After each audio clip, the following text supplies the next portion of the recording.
예, 고맙습니다. 우리 어린이들과 이렇게 함께 찬양을 부르는데 우리 아이들이 너무 좋네요. 다시 한번 박수 쳐주시겠습니까? 예. 오늘은 어린이 주일입니다. 어린아이들 같이 순결하고 순전한 마음을 가지고 살아계신 하나님 앞에 나오셔서 예배드리며 생명의 말씀, 영혼의 말씀에 귀를 기울이시는 사랑하는 성도 여러분 위에 주의 순결한 영이 함께 하시길 주의 이름으로 축원합니다. 먼저 영상 애니메이션, 동영상 애니메이션을 하나 봤으면 좋겠다는 생각이 듭니다. 제목이 Union is Strength라고 하는 말인데 말은 뜻은 그렇습니다. 연합이 힘이다. 영어 속담입니다. 우리말에 속담이 있는 것처럼 영어 속담인데 연합이 하나가 되는 것이 힘이다 라고 하는 것입니다. 짧기 때문에 주의해서 보셔야 됩니다. 볼까요?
It's smarter to travel in groups.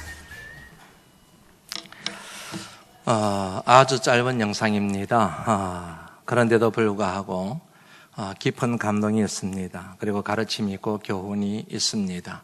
중요한 이유가 있습니다. 스토리 때문에 그렇습니다. 아무리 작은 미물 같은 그런 존재라 할지라도, 힘없는 존재라고 할지라도 힘만 모으면, 뜻만 모으면은 협력하고 연합하게 되면은 어떤 강한 적이라도 이길 수가 있다라는 이 같은 메시지가 스토리의 중심이 되는데, 그 스토리 때문에 우리가 감동을 받는 것이고 그리고 교훈을 얻는 것입니다. 이처럼 여러분, 스토리에는 힘이 있습니다. 사람을 모으는 힘이 있습니다. 사람을 움직이는 힘이 있습니다. 사람에게 감동을 주는 힘이 있습니다. 심지어는 사람을 변화시키는 능력이 스토리에 있습니다.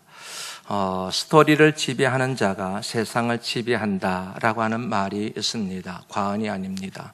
헛말이 아닙니다. 우리 삶을 가만히 들여다보면 스토리와 무관한 삶은 하나도 없습니다. TV를 본다든지 책을 읽는다라든지 사람들과 만나서 대화를 나눌 때 우리의 마음에 잔잔한 감동을 주고 그리고 우리의 마음을 움직이는 힘이 바로 스토리의 힘이라는 사실을 자각할 때 스토리를 지배하는 자가 세상을 지배한다, 이 명제가 과언이 아니라는 사실을 우리가 이해를 할 수가 있습니다. 우리 교회 부임한 지 벌써 4년째가 된 것 같습니다. 만 4년째 지금 되어져 가고 있습니다. 우리 교회 부임하면서 목회를 하면서 제가 가장 많이 들었던 말 중에 하나가 길에 대한 것입니다. 잘 아시는 것처럼 여러분, 우리 교회는 외진 곳에 있습니다. 눈에 잘 띄지 않습니다. 접근이 용이치가 않습니다. 그리고 외길이고 그리고 길이 좁아서 들락거리는 게 참 힘듭니다. 그래서 오신 분들마다 길만 열리면, 길만 제대로 뚫리면은 교회가 순식간에 부흥할 수 있을 텐데 라는 그런 말들을 하면서 길 얘기를 많이 들었던 것 같습니다. 처음에는 저도 그렇게 생각을 했습니다. 길만 해결되면 교회가 참 많이 부흥하겠구나, 그런 생각을 가지고 길이 확장되고 그리고 길이 열리고 길이 포장되는 것을 생각하고 고민하고 또 그것을 위해서 하나님 앞에 꾸준하게 기도 기도해 왔습니다. 뿐만 아니라 그 같은 일에 영향을 끼칠 수 있는 사람들을 만나서 방법에 대해서 생각도 알아보고 그렇게 했습니다. 그러던 어느 날 새벽 길 문제를 가지고 하나님 앞에 간절히 기도하던 중에 하나님께서 제게 굉장히 중요한 깨달음을 주셨습니다. 그것은 무엇이냐 하면 길을 만드는 것도 중요하지만 그것보다도 더 중요한 것이 있는데 그것은 스토리를 만드는 것이라 하는 깨달음이 제게 감동으로 주어졌습니다. 고목사 길 만드는 것 중요해. 길 만드는 것, 길은 역시 힘이 있어. 그러나 그것보다도 더 힘이 있는 게 있어. 그것은 스토리야. 바람반석교회만의 스토리를 만들어낼 때 그 스토리가 사람을 불러 모을 걸. 그러니까 길을 만들려고 힘쓰지 말고 길을 만들 에너지를 가지고 건강한 스토리, 사람들의 마음에 감동을 불러일으키고 사람들의 마음을 움직일 수 있는 그 같은 스토리를 만드는 거 어때? 그렇게 하나님께서 제게 제안을 하셨습니다. 그래서 나온 선언이 우리 바람반석교회는 길을 만드는 것이 아니라 하나님의 거룩한 스토리를 만드는 데 집중하는 교회라고 하는 그런 선언이 나오게 된 것입니다. 많은 사람들이 교회 부흥의 관건이 환경이라고 생각을 합니다. 대로변에 있습니다. 사람들이 많습니다. 들락거리기가 용이합니다. 그리고 주차장이 굉장히 넓습니다. 큰 건물을 소유하고 있습니다. 부속 건물까지 있습니다. 들어가면 시설이 빛과 번쩍합니다. 그러면 교회가 부흥한다는 얘기지요. 저절로 부흥된다고 얘기합니다. 목회자들 사이에서 흔히 하는 말로 건물이 사람을 모은다. 그런 말 하는 이유가 바로 이런 것 때문에 그런 것이지요. 부인하고 싶은 마음은 없습니다. 분명히 교회 부흥의 측면에 그런 면이 있다고 생각하기 때문에 그렇습니다. 그러나 건물의 힘보다도 위치의 힘보다도 길의 힘보다도 저는 스토리의 힘을 믿고 목회하는 것이 하나님이 기뻐하시는 뜻이라는 사실을 그날 새벽에 알게 되었습니다. 깨닫게 되었습니다. 만약에 우리 바람반석교회가 1200명이 되고 12,000명이 되고 12만 명이 되는 것에 관심을 둔 교회라고 한다면 그 같은 숫자 부흥을 목적으로 하는 교회라고 한다면 길을 만드는데 힘을 쏟아야지요. 그러나 만약 우리가 숫자 부흥에 우리의 목적을 두지 않고 하나님의 의를 이 땅에 이루며 하나님의 나라의 땅에 건설되는 하나님의 거룩한 자부심, 하나님의 긍지가 되는 것에 저와 여러분들의 비전이 있고 목적이 있다고 한다면 길을 만들 에너지와 시간을 가지고 거룩한 스토리를 만들어 가는데 그 힘과 시간과 에너지를 사용하는 것이 하나님의 더 큰 기뻐하시는 일이라는 사실을 깨닫게 되었다는 그런 말씀이지요.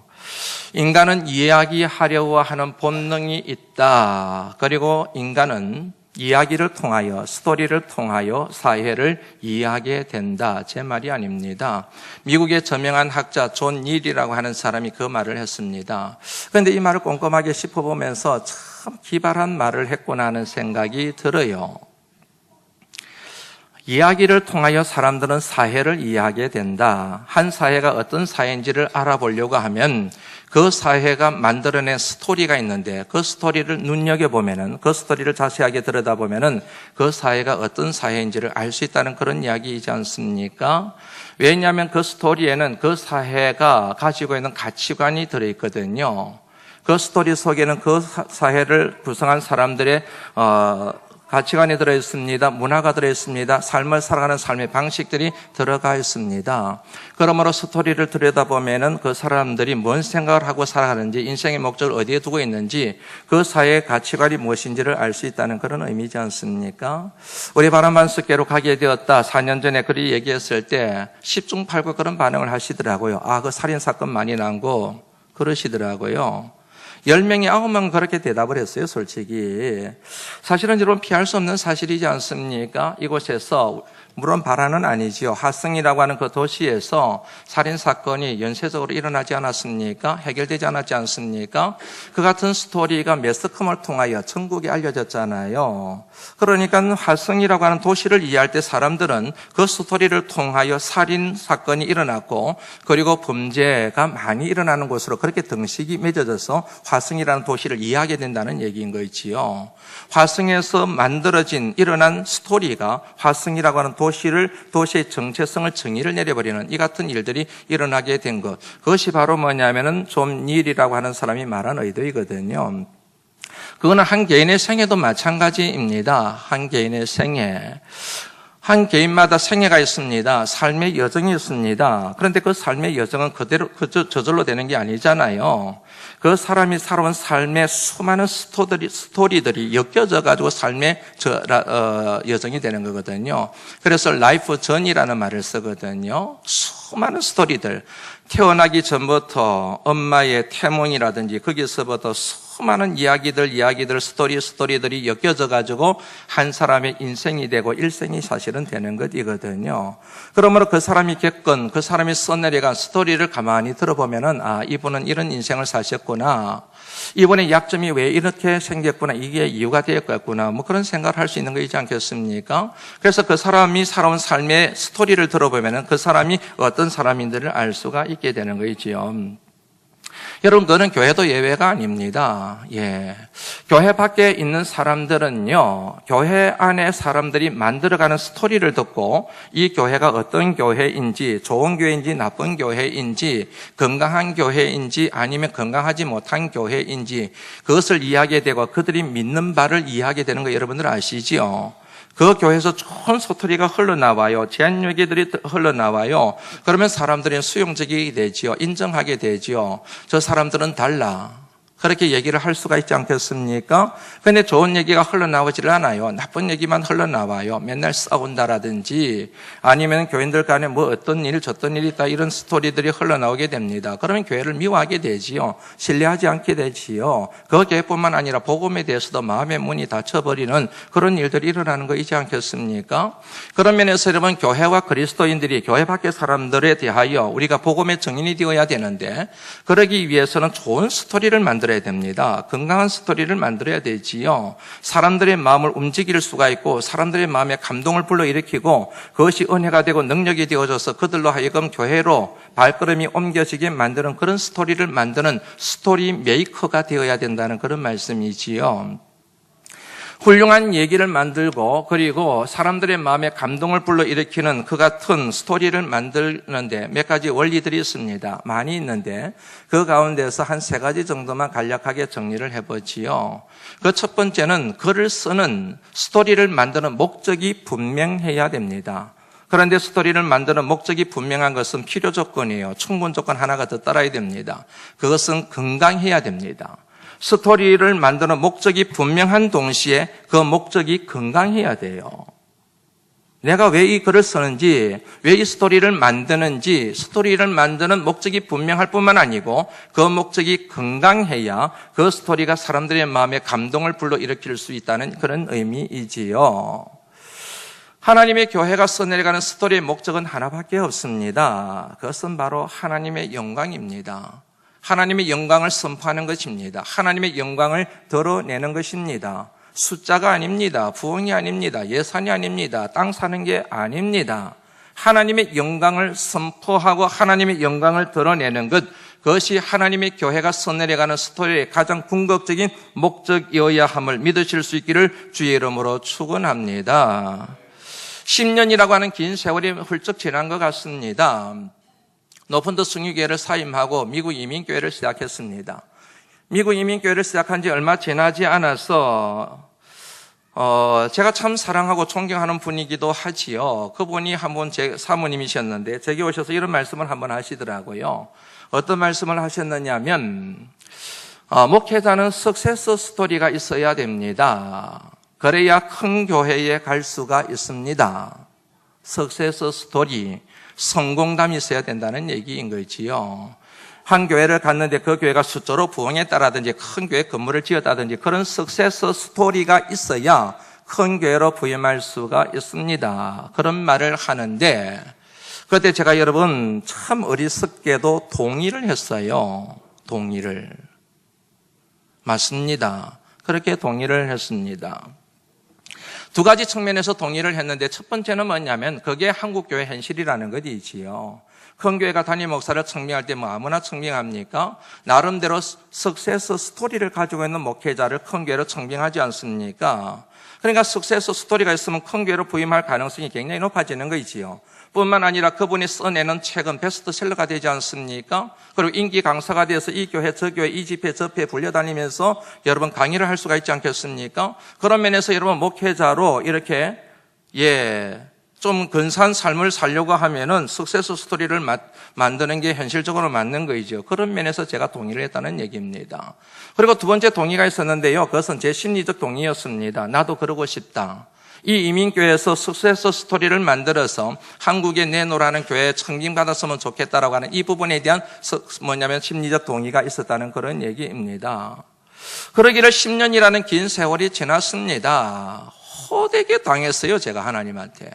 하나님이 얼마나 저를 거칠게 다루셨는지 모릅니다. 10년이란 긴 세월 동안.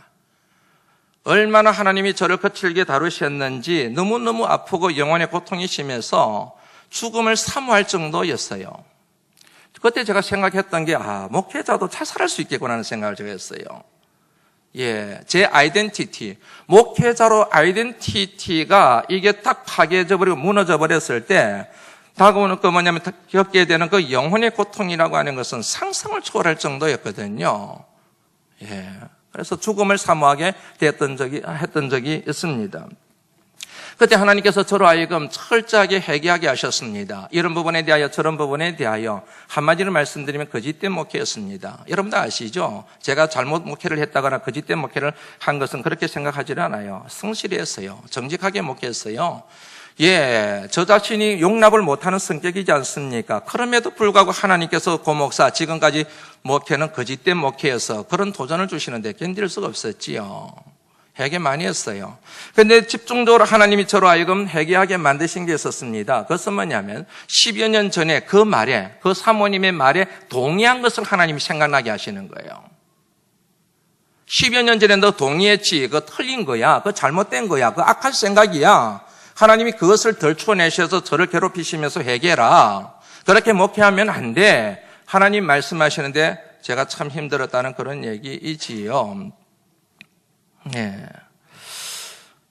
하나님께서 그것이 잘못됐다는 것을 깨닫게 하시기 위하여 10여 년 동안 저를 그렇게 거칠게 다루셨다는 사실을 깨닫게 되었습니다.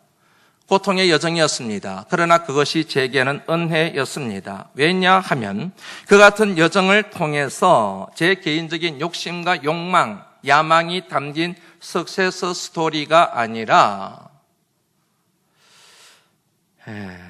하나님이 행하신 귀한 일들과 거룩한 사건들로 인해 하나님의 영광이 채워진 하나님의 교회, 하나님의 교회의 이미지, 하나님의 교회의 상을 그때서야 정립을 할 수가 있었기 때문입니다. 10년이라는 세월이 너무 힘들었지만 그 같은 사실을, 그 같은 목회관을, 그 같은 목회의 방향을 정할 수 있었던 것에 대해서는 은혜였다는 그런 얘기이지요. 그래서 여러분 나온 것이 바로 하나님의 스토리를 써 내려가는 교회. 그래서 나온 거예요, 여러분. 목회를 해갈 때 목회는 스토리로 연결되지 않습니까? 그 스토리의 목적이 뭐냐는 거예요.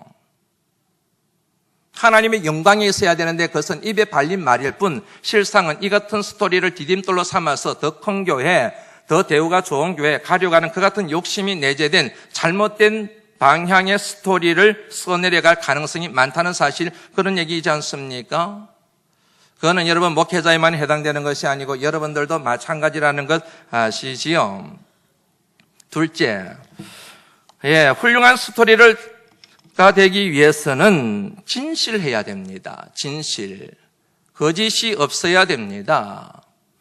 하나님을 속이고 사람을 기만하는 이야기가 들어가면은 그것은 하나님의 스토리가 될 수가 없습니다. 하나님의 스토리가 되기 위해서는 정직해야 됩니다. 진실해야 합니다. 그래야 그 스토리가 하나님의 기쁨이 되고 하나님의 영광이 될 수가 있습니다. 우리가 써내려가는, 혹은 목회자인 제가 써내려가는 이 스토리가 진실된지 아닌지를 보여주는 강력한 증거가 있습니다. 그것은 삶입니다. 삶. 실천입니다. 실천. 지난주 여러분들 설교할 때에 스티븐 핑거라고 하는 하버드 대학교 심리학 교수를 여러분들에게 소개해드렸지 않습니까? 그분이 한 말 중에 이런 말이 있었죠. 도덕성 속에 객관적 진실이 있다.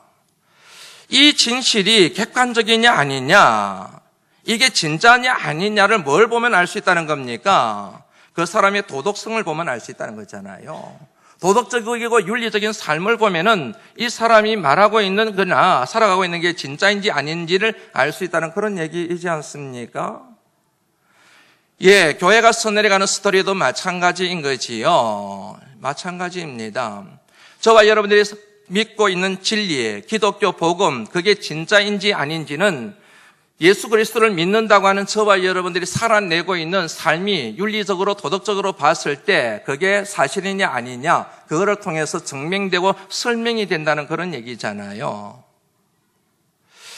그 같은 맥락에서 김동호 목사님이 말씀했던 그 얘기가 마음에 참 많이 와닿습니다. 그분이 이런 표현을 썼거든요.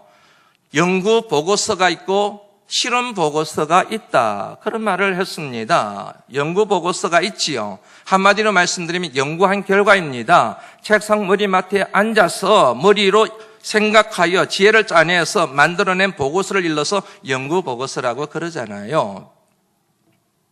그런가 하면 실험 보고서는 다릅니다.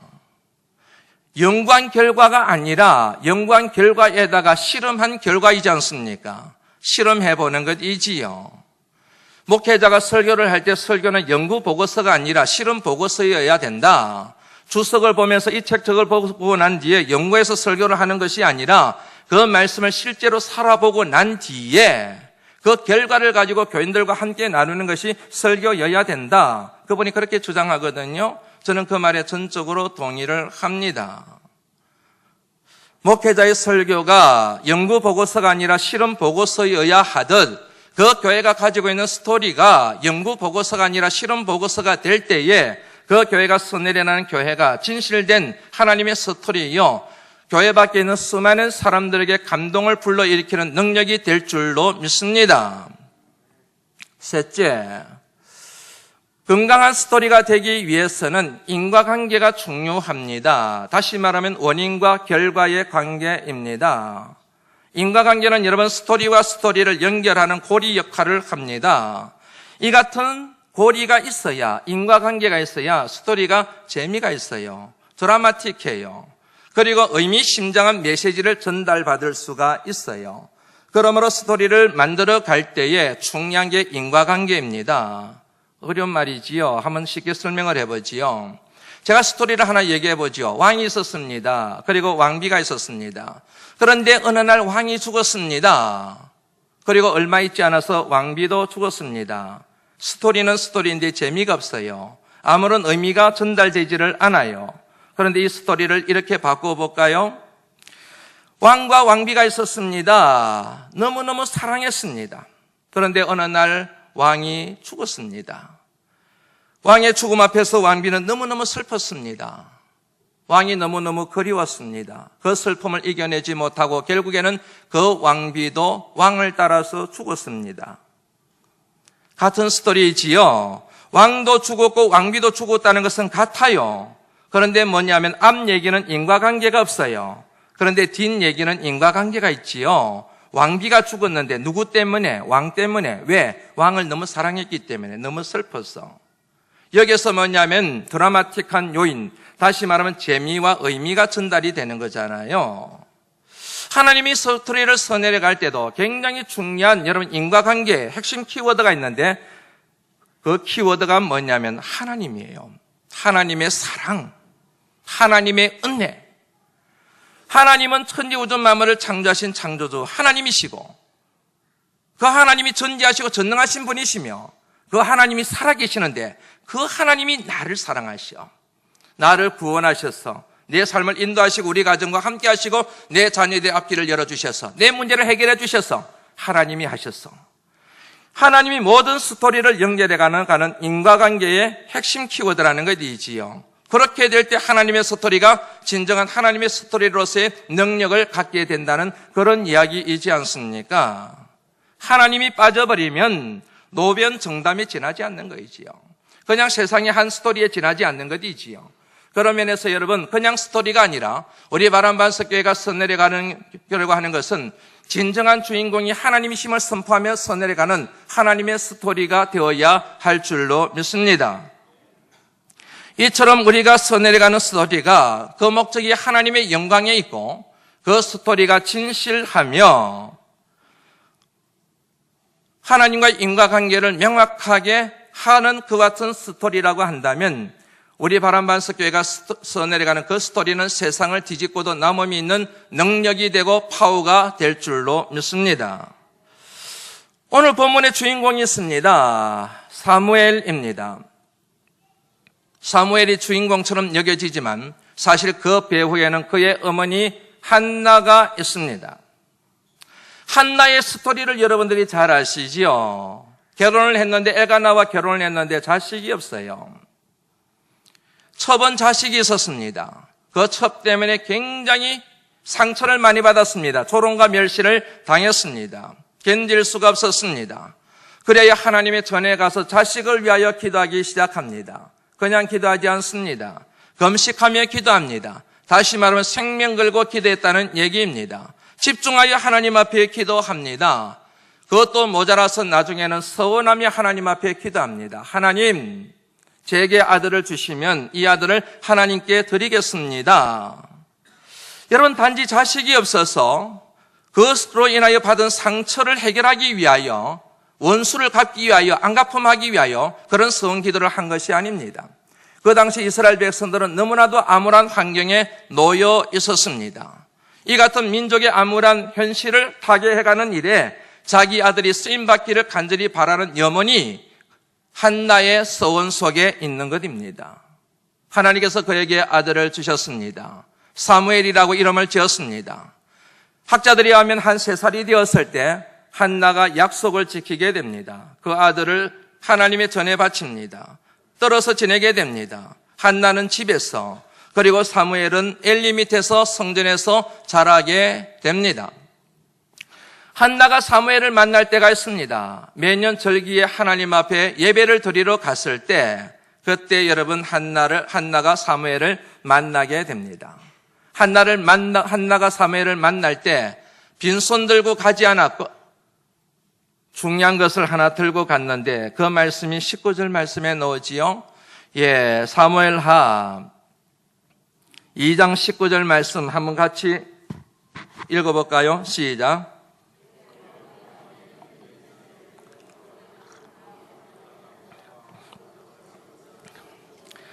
매년 제사를 드릴 때마다 하나님의 전에 올랐고 그때마다 사무엘을 만나기 위하여 가지고 간 것이 있는데 뭘 가지고 갔다고요? 작은 겉옷을. 작은 겉옷을 가져갔습니까? 아니면 작은 겉옷을 지어다가 가져갔습니까? 지었다가. 저는 이 말씀을 여러분 깨닫고 얼마나 큰 은혜를 받았는지 모릅니다. 한나의 집에서 살만합니다. 사무엘을 위하여 얼마든지 옷 살 수 있습니다. 산 옷을 가지고 갈 수 있습니다.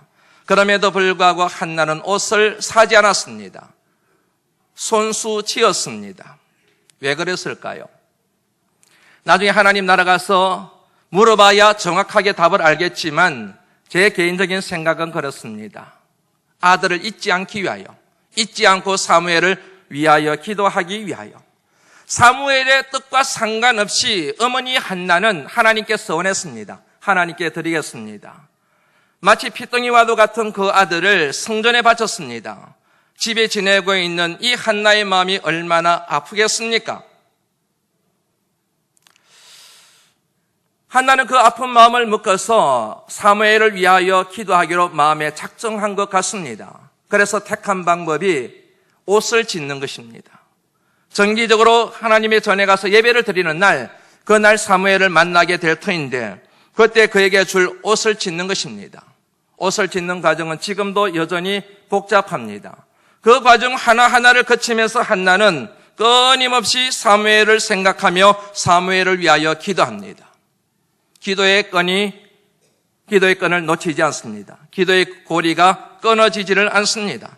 계속해서 한 올 한 올 옷을 떠면서 한나는 그의 사랑스러운 아들, 그의 미래를 위하여, 하나님께 쓰임받을 나를 위하여 지속적으로 기도했습니다.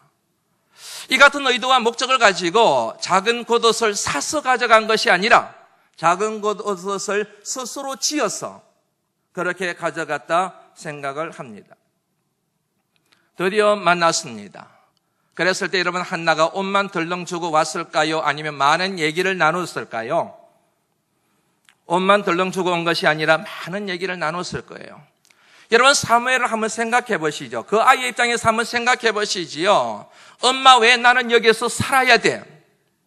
다른 애들은 다 부모님이랑 사는데 왜 나는 이곳에서 엘리 제사장 밑에서 이 힘든 생활을 해야 돼? 그럴 때마다 여러분, 한나는 어떻게 하겠습니까? 태어나기 전의 상황, 하나님 앞에 기도했던 것, 그래서 얻었던 아들, 그리고 그에 대한 비전과 꿈, 이 모든 것들을 스토리텔링을 통해서 그 아들에게 하나하나 설명하고 이해시키고 그 아이에게 이야기하지 않겠습니까? 한나의 스토리, 한나가 겪었던 그 믿음의 이야기를 그의 아들에게 남김없이 다 전하게 되는 것이지요. 사무엘이 저절로 사무엘이 된 것이 아닙니다. 그의 어머니 한나의 기도와 그리고 그 어머니의 신앙의 간증이 담긴 스토리를 통하여 그 사무엘이 그렇게 훌륭한 하나님의 사람으로 성장했다는 사실을 생각하면 알 수가 있습니다. 이 같은 생각과 상상이 가능했던 것은 제 개인적인 경험 때문에 그렇습니다. 참 가난하게 자랐습니다.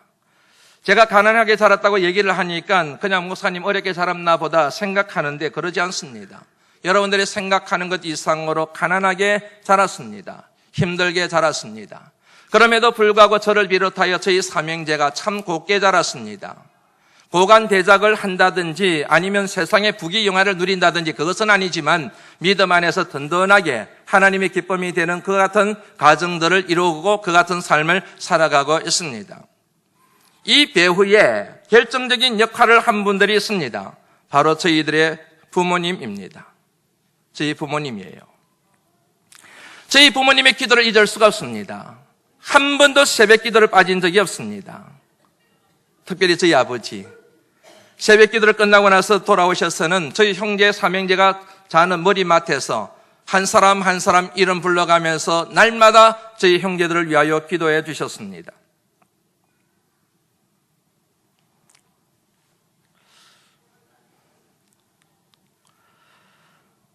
그리고 두 번째는 저희 어머님의 가르침입니다. 저희 어머님은 학교를 다닌 적이 없습니다. 그런데 그 어머님의 가르침이 저희 삼형제 평생의 삶의 밑거름이 되었습니다. 자산이 되었습니다. 저희 어머님의 가르침의 형식이 있습니다. 그게 스토리텔링이라는 겁니다. 참 저희 어머님 말씀 많이 하셨습니다. 얼마나 많은 스토리를 제게 말씀하셨는지 모릅니다. 제가 중학교 1학년 때 흑백 TV가 우리 동네에 처음으로 들어왔습니다. 마땅한 말거리가 없고 놀거리가 없는 그런 상황에서 어머님의 구수한 얘기는 제게 얼마나 깊은 감동과 교훈이 되었는지 모릅니다. 저희 어머님이 하신 얘기는 주로 하나님에 대한 얘기였습니다. 하나님의 은혜에 대한 얘기였습니다. 이렇게 우리가 가난하게 살고 있지만 하나님의 은혜, 그 은혜를 끊임없이 강조하시고 선언하시고 선포하시는 그 주제가 저희 어머님의 스토리의 중심이었습니다. 저희 어머님의 가르침, 스토리텔링에 초점이 있습니다. 그것은 바로 소망이었습니다. 희망이었습니다. 그전에도 소개해드렸던 것처럼 몇 가지 소개하고 싶습니다. 사람 이름 끝을 맞추어 봐야 돼. 지금 부자라고 해서 나중까지 부자가 되라는 법 없지. 지금 가난하다고 해서 나중까지 가난하라는 법 없지. 사람 이름 끝을 맞추어 봐야 돼. 둘째, 원체 깡촌이었습니다. 그래서 초등학교 2학년만 되면은 전부 다 부산으로 전학을 갔습니다. 저는 원체 가난해서 가지는 못했습니다. 제가 너무 실망하고 상처를 받고 있는 것 같아서 저희 어머님이 제게 이런 말씀을 하셨습니다. 쟤들은 부산 가서 공부하지만 너는 나중에 커서 미국 가서 공부하거라. 예, 장난이 심했습니다. 왼팔을 크게 부러뜨렸습니다. 잊혀지지 않습니다. 병원에 갔습니다. 의사가 못 고칩니다. 이 아이 병신됩니다. 그랬을 때 저희 어머님이 제 앞에서, 그 의사 앞에서 이렇게 당당하게 얘기하시던 것 큰 가르침이 되었습니다. 아닙니다. 우리 아이 낳습니다. 하나님이 고쳐주십니다. 병호야 가자. 평생 잊지를 못해요. 전문가인 의사는 병신이 된다고 얘기를 하는데 우리 어머님은 아닙니다. 하나님이 고쳐주십니다. 그래서 낳았잖아요. 이 같은 어머님의 스토리, 부모님의 기도가 제 마음에, 저희 형제들의 마음에 얼마나 깊은 가르침이 되었는지 모릅니다. 얼마나 깊은 감동을 주었는지 모릅니다. 지금 살아가고 있는, 목회하고 있는 모든 영적 자산이 그곳에서 비롯되어졌다 감히 그렇게 말씀을 드릴 수가 있습니다. 한나의 경우를 통하여, 그리고 제 개인적인 경험을 통하여 부모의 스토리가 자녀를 축복한다는 사실을 알 수가 있습니다. 믿음과 삶이 일치하는 부모의 스토리가 자녀들을 변화시킨다는 사실을 알 수가 있습니다. 자녀가 변화되지 않고 우리 자녀들이 건강하게 반듯하게 자라지 않는다고 한다면 그 중요한 이유는 자녀들이 부모의 삶에서 스토리를 보지 못했기 때문입니다. 이제 말씀을 마무리하려고 합니다. 오늘은 어린이 주일이자 지난주에 프로젝트 120이라고 하는 것 선언한 이후 처음 맞이하는 주일입니다. 이렇게 아름답고 거룩한 주일에 하나님께서 우리에게 주신 키워드가 있습니다. 그것은 바로 스토리입니다. 스토리. 사랑하는 성도 여러분, 스토리의 주인공들이 되실 수 있기를 주의 이름으로 축원합니다. 여러분들이 써내려가는 스토리가, 믿음의 스토리가 여러분의 자녀를 축복합니다.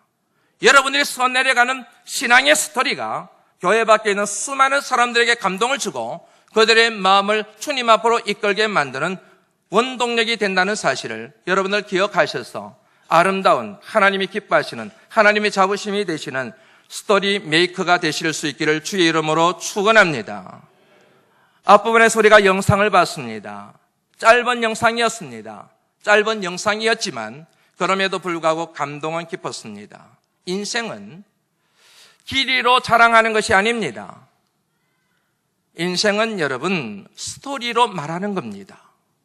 아름다운 스토리가 되어 그 스토리를 통하여 하나님을 영화롭게 하시고 이 땅의 삶을 마무리하고 하나님 품에 안기실 때 그 스토리를 당당하게 들고 하나님 품에 안기실 수 있는 그런 하나님의 사람들이 되어야 되지 않겠습니까?